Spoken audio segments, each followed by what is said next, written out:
Could you talk about the inner master? Well, what comes to your mind when you hear that term, inner master?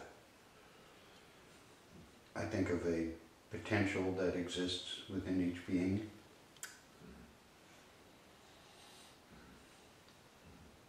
Not necessarily something we're in touch with.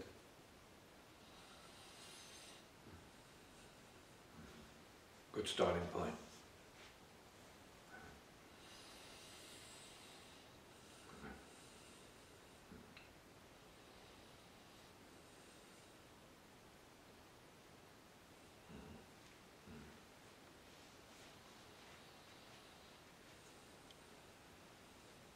We can say the inner then is like spiritual, inner, subtle.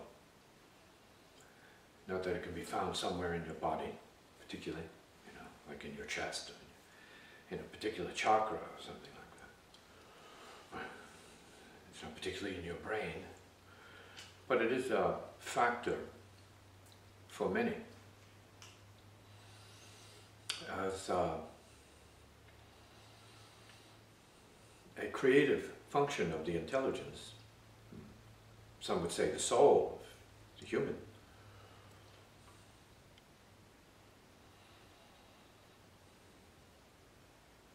Which serves a very specific function in this universe. We might also call it the inner God or the inner Holy Spirit.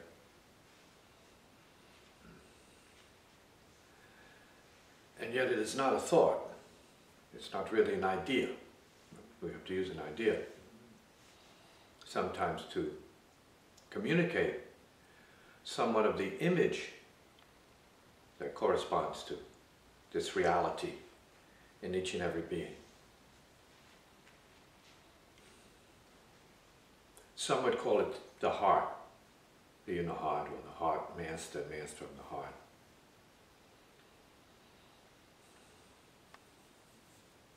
Some would call it the divine spirit. Each one of these has its own connotations. And each tradition has its own, let's say, description and understanding of what this is, how it functions according to its tradition.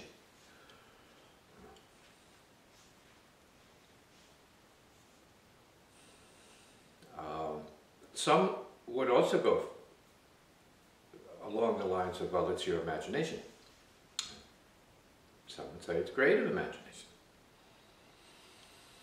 And we'd have to say from this vantage point that it may be all of that and none of that at the same time. We can say, we can jump into another universe and say, you are the inner master. I am the inner master. Or it is the inner master. And we're still talking about something that's real. So the reality is that the inner master is the master of all. When a person shows up in a tradition that has living mastership, like a lineage, so on, it could be said that the inner master brings them into the tradition in search of itself. So everyone, it could be said, is in some kind of relationship to this inner master, this level of perfection, this level of skillfulness and compassion that we say represent the functioning of the inner master, the subtle or super master, the spiritual master. And it could also be said that that's the more important one, and that's the one that the master, the living flesh master, should be pointing to at every point possible. That is what the spiritual means. I'm saying the spiritual path, we're talking about the inner master path. The path of accessing the master as ultimate or perfect guide from within the individual so that no mistakes are made. So the inner master then is representing a state of perfection already, and is realizable as that because everyone is connected to it. There are those who dream about it, but have no access to it or any connection to it on the physical plane. Well, they say, well, I'm dreaming about it. I'm seeing it on the inside. I'm seeing him or her on the inside. I'm seeing this thing and it's guiding. And it's real. It's powerful. And it's correct. Very clear. We can say then that the imagination, right, the image making process, the creative imagination process relative to the unconscious marks up the master and tells you you have to find the master, which means you have to find yourself. In every case, the master is really something about yourself. And a real conscious master is not going to tell you that they are, the thing. They're going to tell you that you are the thing. That they're functioning as master in a manner of speaking or teacher, guide, or mentor, whatever it is, in the highest sense, simply to bring that to you since you are tuned to the physical plane. The material plane, and that's all you can deal with. You can't deal with the subtler planes. So that the master who's dealing with all of those planes says, yes, well, the physical plane is a starting point for most people, because they incarnate as the body, identified as the body, and only the body. And that's who their self is, a body. Beyond that, their self could also be a mind. See, like, more connected to the inner, the subtle realms, outside of the body. Until we get to a deeper level of realization, after lots of practice and lots of peeling away of delusions and confusions and illusions and conflict based upon self-division or living as duality in some kind of seesaw play of I don't know, but yet I know, and I am, but I am not, in terms of a paradox, and you're talking about the master then being heart space. See, the living master should be living heart space to peeps, and talking heart space to peeps, not just doctrines. Must be living it to the student. So when the student then meets with the living master in closing the gap between their master self and the living master that's there as a more realized or developed example of that, then they have to watch the master.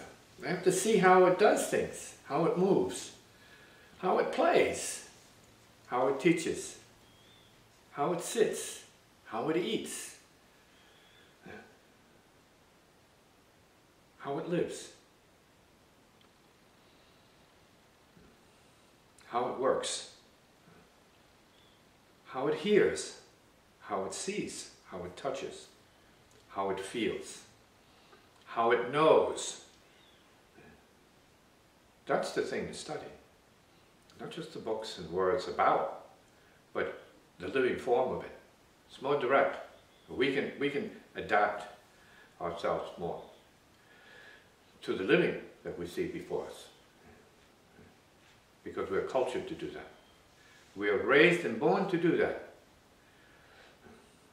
See it and then do it. Hear it and then do it. Feel it and then do it. Do that. Watching the dance, watching the fingers go up and down the fretboard, or up and down the keys on the saxophone. Manipulating the sticks, going up and down the strings, the bass, the cello, or the violin, viola, whatever. Up and down the flute keys. All of these things. We have to see it, to hear it, see, and absorb it, and then we want to do that. We want to be that. It's no different in the case of mastery, mastership, accomplishment, getting it done with finesse, selflessness.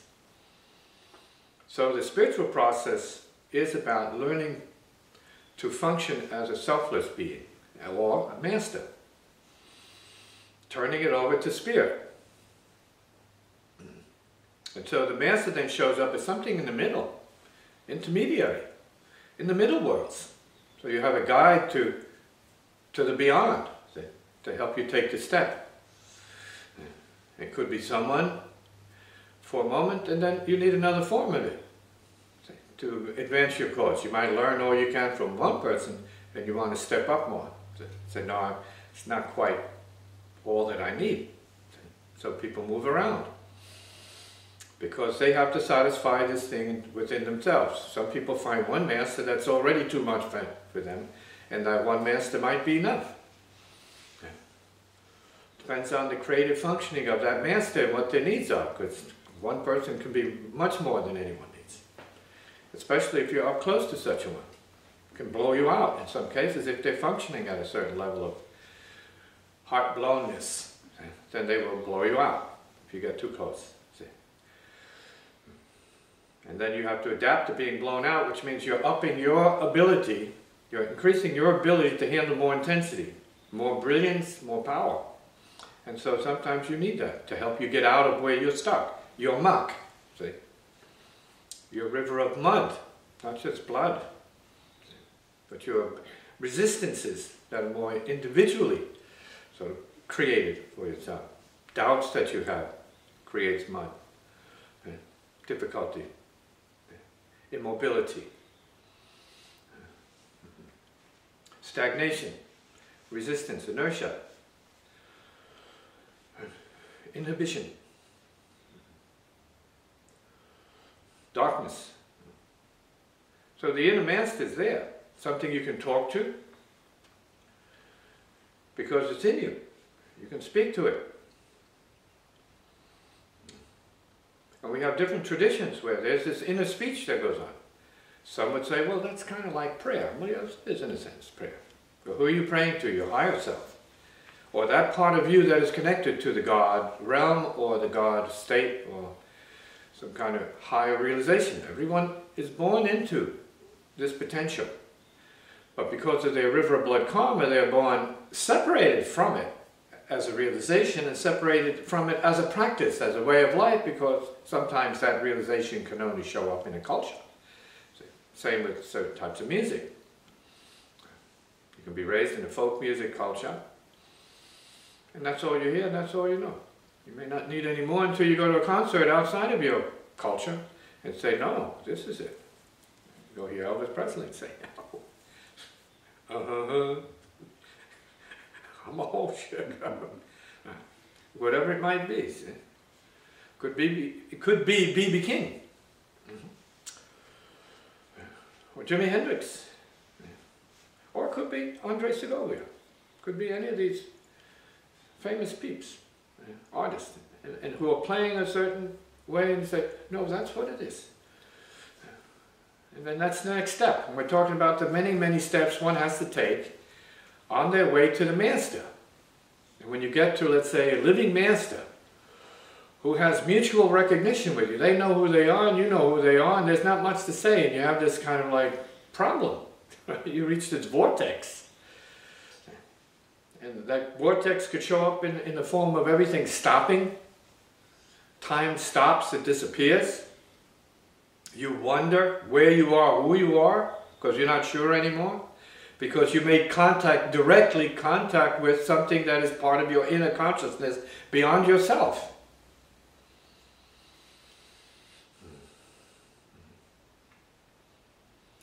And that experience in itself is a form of realization that you're not who you are. You're more. And there's much more.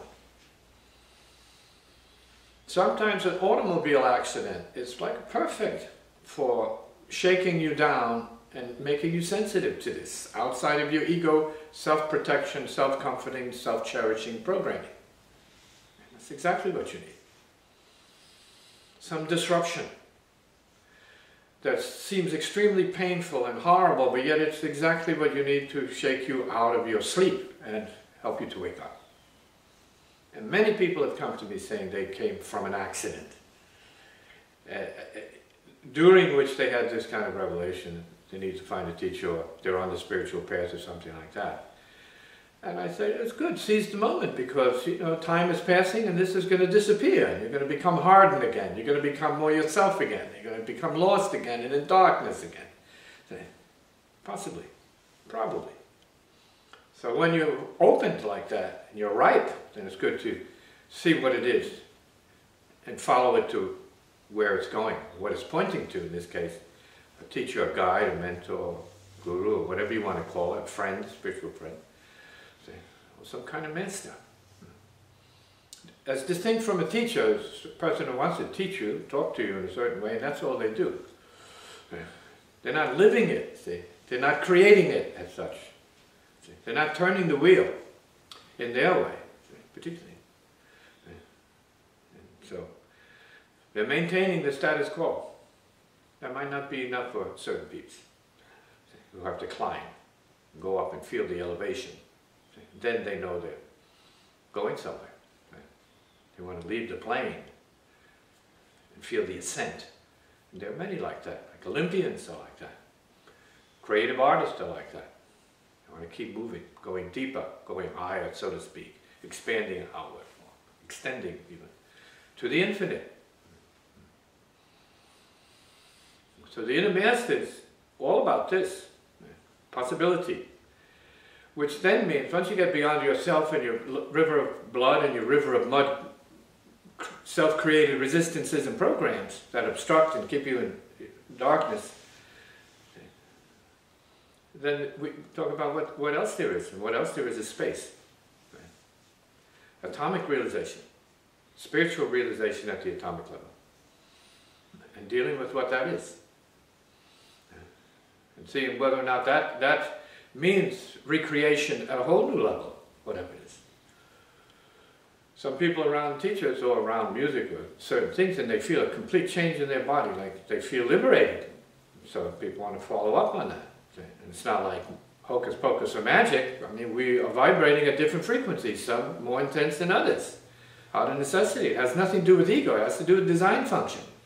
A lot of people say, oh, this person's on a trip, it's an ego trip. No, they might be designed a certain way. And there's nothing anybody can do, not even themselves, to change it.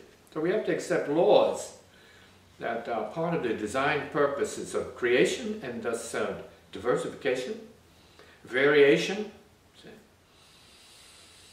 and complementation at the same time. Because you might be drawn to an opposite in a certain way. A person is very intense and you're in your sludge, see, or mode, but being around that person is going to bring you out some more. See, to balance you out, like yin and yang balancement. See. And it might just be a little bit you need to come out, and that'd be perfect for you. You don't need to be like the person, but you feel the motion, and you have to judge that for yourself. So the master is an electromagnetic functioning, let's say, medium for peeps. And peeps can be drawn to the person of a master and the body of a master and never comprehend anything that's going on inside the master. Be like galaxies away from what the master understands or how it's functioning. So you can be around a master and picking on their facial features and miss the point completely, thinking that what you're looking at is what the master is. I have to tell you, you're far from reality. Master is channel. Through the master comes things that defy its appearance, its culture, its origins, and even its purpose. It goes beyond its purpose, which is to be alive and survive, and be basically a functional human being. This goes way beyond that, because we're talking then about something coming through that could save someone's life. Not just change their direction, but save their life completely. Save them from themselves. Say. Redirect them to a path of light and what is healing.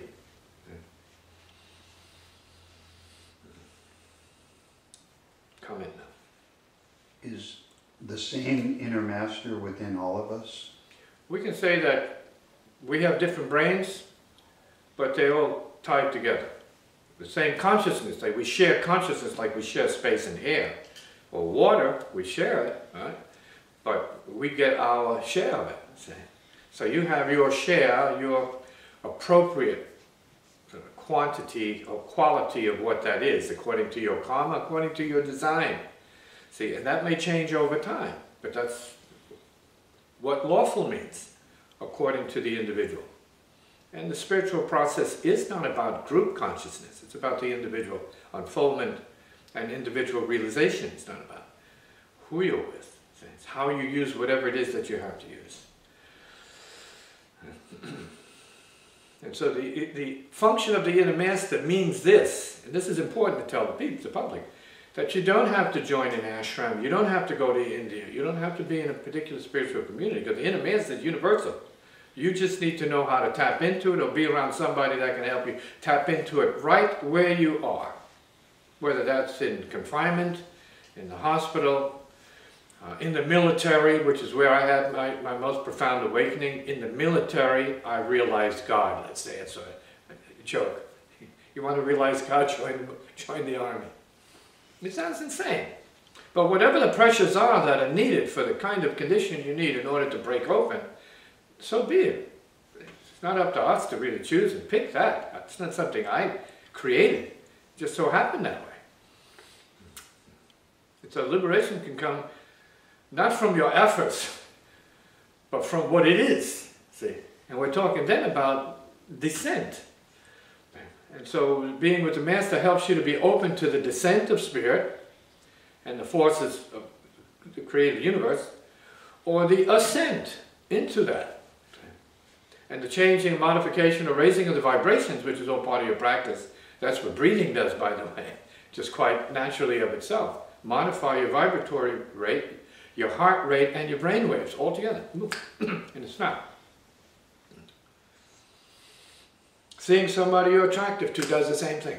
It's like, oh, whoa, what happened? I'm feeling I was, in anguish before, and now I see this thing, and oh, wow. Or a car, you can see a car, go through the same kind of juices flowing. Say, oh, look at this car, look at the bumpers on this car.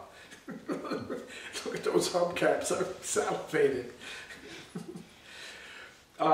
And so, whatever it is, there's this correspondence with it, and no less with the inner Master. Whereas in the world of effects, the material world, you're bouncing from one wall to the next relative to stimulation and or disappointment. You're going here because you were there and you're not comfortable there, and then you want to go somewhere else because you want more comfort or pleasure or whatever it is. So you want more, let's say, happiness, right? Relatively speaking. Right? You want to be around the right people, your kind of crazy peeps. Right? You're weirdos. Everybody has their own weirdos. So people that mirror their type and their egos. So you go from one group to the next looking for that, looking for yourself. But there's no looking for the inner Master. But what you're really looking for is the inner Master, where the whole circus of experience and knowledge stops. And peace shows up finally. Purpose shows up. Now clearly it's not for everybody. But because you meet the inner Master doesn't mean your karmic life necessarily stops. It may be put on hold because you need to complete something inside yourself. You need to come to terms with something. So it's really about you meeting yourself and your inner purpose, your real purpose, and your own powers. Meeting something that is profoundly critical to your survival as not just a person, but as a spirit soul. An awakened awareness. Call it what you want. A light beam. We're talking about something much less than that, but along those lines. Not finished, but in the process of becoming finished. So on. And it's also part of it. The Master is also in the dreams. So you have a dream dimension of association with the inner Master. And the inner Master can be also the outer Master. Outer Master can be your dream Master as well. You can bring a dream to the Master, it's already they knew it. They can give you even more detail about it. Say, you might even have this kind of dream. They say, oh, I did. So it's part of the same consciousness. The idea is the guidance there is towards better understanding of what this phenomena is, so that there is more of a sense of coming together inside yourself. Integration. Left-right side integration, left-right hemisphere integration, say front-back integration, say high and low integration, higher and, the earth world and the solar worlds integrated in your consciousness. So you become complete and you do what you have to do. You fulfill your karmic debts out here and you feel much better about it. And most importantly, you're not suffering the same old nonsense. Delusion. You're not suffering anxiety. You're not going crazy and being crazy just because you happen to be that. Well, you can be stuck with that. You can stay with that. If that's your happiness, then enjoy your neuroses. No one wants that from you. You can keep it. It's yours. It's all yours, actually. Enjoy it. But once you reach a point where you sense that's not working for you, you don't need that, then you might relate differently to the inner urges towards the inner Master. Could be a woman, doesn't matter who it is, really. It has no face, and it has no name. See, in a master, it can take on any shape. And it takes on the strangest shapes in some cases. I've heard a lot of complaints about a Puerto Rican guitar player. They said, no, it can't be. Sorry, that's not the one. Can't use it. No way is it going to be able to help me. We can't put a limit on what it is and how it shows up. Could be an animal. And there can be telepathic resonance with the animal that accomplishes what the inner master is supposed to do. And that's how it works. It works by all means, any means whatsoever. And this is also true of the way the spirit works too. It works in strange ways. I mean, in ways that your mind can't even comprehend sometimes, and yet it's working that way. Because it's not about your mind, it's not waiting for your mind, it just works the way it works. It's up to you to catch up to it, and you say, voila, wow, I didn't know this. I've never seen this before, yet it's always there. Comment, inner master. How do we know how to, or what pressures to intensify to bring out the connection with the inner master? What pressures to intensify? Well, that'll be obvious to you. Right. If that's supposed to happen, it'll be obvious to you. It could be physical, could be emotional, could be memory, pressures. Yeah. Any one of these dimensions, right? The physical, the astral, that is in terms of action, and then astral in terms of emotion, psychic phenomena, all the rest of that. Well, these are very profound realities. See? And most people are comfortably related to these so that they are not overwhelmed by these realities. Person has a little nightmare relative to the astral plane, they don't even want to dream anymore, they don't want to sleep anymore, so they're not ready for what that is, particularly. See? Until they're ready, then they say, yeah, come what may, let me have it. I want to see it all, I want to know it all, I want to pass through it all. Great, that's what a practitioner should be about. And that's this warrior attitude about saying, yeah, I want to know it all. Bring it on, in a manner of speaking. Fearlessness, see, open, fearlessness. Saying, no, this has to get done. I want to do this before my body cancels out, and I don't have a chance to do it. I want to do it right now. So let me see where I need to go to meet who I need to meet and talk what I need to talk to such a person or persons or group, and let's get the training on. Let's see what it is. Let's get this shakedown going. Right? Doesn't have to be the military. It can be something at a community level. Could be something private, depends on the individual. Could be something by phone even. Could be something by correspondence. But I think the bottom line here is, what are you willing to give up? See, in terms of your own self-destruction to facilitate this process of transformation on the spot.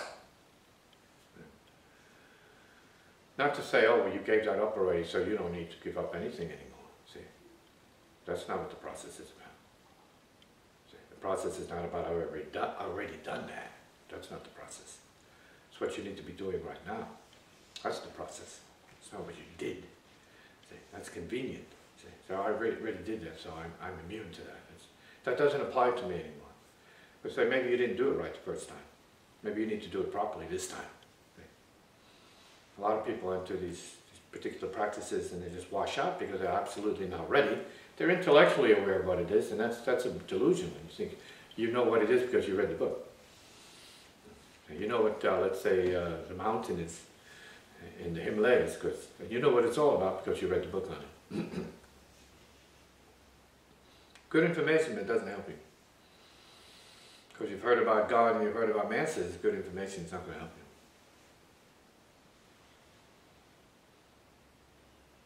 And if you made the mistake of being around a master or a teacher that didn't care for you, then that's a teaching for you. You got to be around one that does. Okay? So it's not against masters because you found a bum. Doesn't mean they're all bums. No, like a doctor. You find one doctor, may not have any resonance with that person. You got to find one you have resonance with.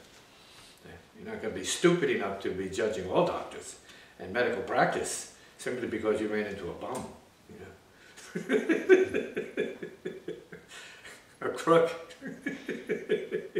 Right? You deserve the crook. What do you want? What can be said about that? You set yourself up for a crook. Maybe it's a crook for a crook. Right?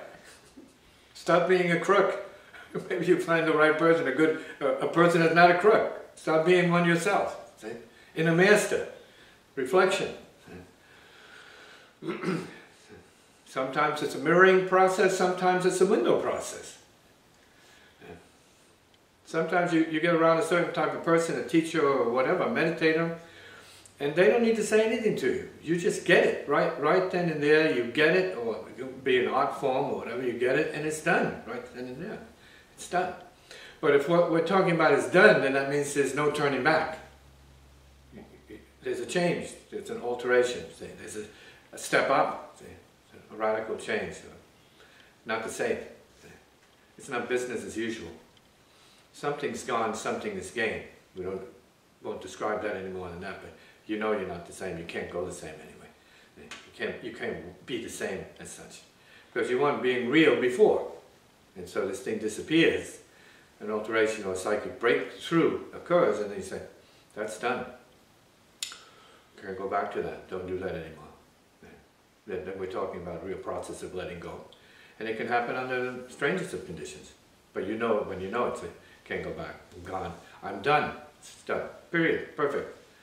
No return. Don't turn back. Keep moving. Oh, but my family, don't turn back. Your family is everybody.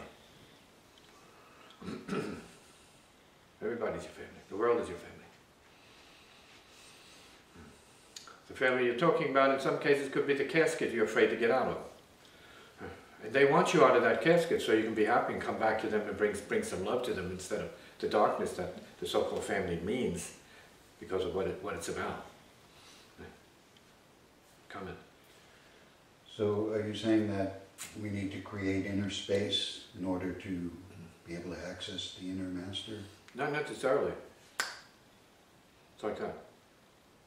It is. Inner master is. It's not somewhere else. It's got nothing to do with what you're thinking and feeling. It just is already. You have to just open to what that is. And when you are able to recognize the simplicity and utter purity of what that is, then you follow that. Say, wait, now I have to stop. I have to go somewhere where I can feel some quiet because I need to tune into something.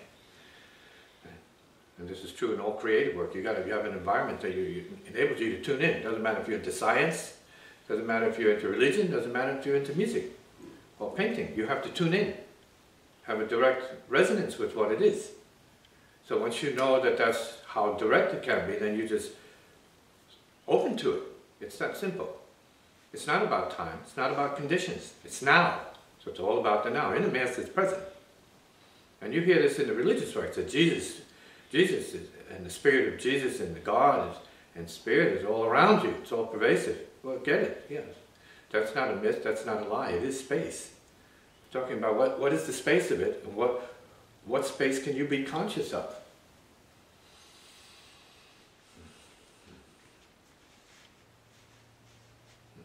It's not elsewhere. So it doesn't. The reality of it doesn't promote more schisms, see, and more excuses for peace. No, it's present. There's no excuse. It is what it is. It's a matter of knowing it, like water. There's no excuse. You know where to get water. It's not a mystery. Turn the faucet up. You got a bottle of water, something. It's available. It's not a mystery. It's not a problem. It's not a conflict. Just get water. When you're thirsty, you drink it. You have to breathe, so you inhale. And we're talking about inhaling, properly receiving what the grace is of spirit. Inhaling it and exhaling it. Taking it on and giving it to other peeps. See, being a channel for the grace of spirit. See, the creative grace of spirit. That's what mastery is about. Living from grace and creating more grace in the space that grace is. See. Enjoy it. Thank you.